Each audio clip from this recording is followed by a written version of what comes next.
Four wheel కానీ గుంతలమయంలో మారకపోతుంటే మరి ఎక్కడైనా ప్రమాదం జరిగే ప్రమాదం ఉంది కాబట్టి ఇప్పటికైనా అధికారులు దీని గురించి పట్టించుకొని ఎట్లనే రోడ్ నిర్మాణం చేపట్టాలని ఈ కార్యక్రమాన్ని ఉద్దేశించి సిపిఎంఎల్ న్యూ డెమోక్రసీ జిల్లా అధ్యక్షులు సత్యన్న గారు మాట్లాడుతుందిగా కోరుతున్నాం.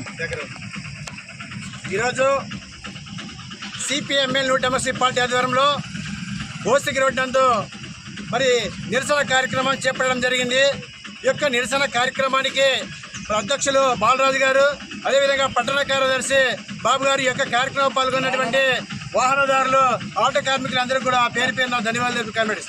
ఇది గత ఎన్నో సంవత్సరాల నుంచి కూడా ఈ యొక్క మరి రోడ్డుని 15 సంవత్సరాల పైన కూడా అయినా కూడా ఈ రోడ్డు మరి అంత అధ్వానంగా అంటే అంత అధ్వానంగా అయింది. మరి ఈ దారిలోన ఏ గుంత తప్పించుకోవాలో, ఏ రాయి తప్పించుకోవాలో అర్థం కాకుండా జారి కింద స్లిప్ అయి పడిపోతే కాలో చేయో ఇరిగిపోయే ప్రమాదం ఏర్పడింది.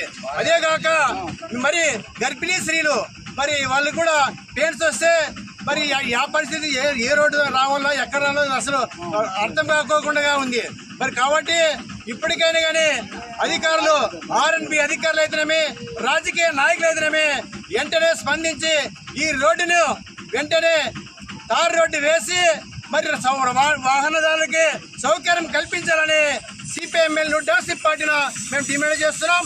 లేని పక్షంలో పెద్ద ఎత్తున ఇదో వాహనదారి ఇక్కడ ఉండే కాలనీవాసులందరూ కూడా కూడగట్టుకొని ఖచ్చితంగా ఎమీనూరులో ఆర్ఎన్పి కార్యాలయాన్ని నిర్బంధిస్తామని తెలియజేస్తూ నా పేరు Satyanna, CPM New Democracy party division కార్యదర్శి.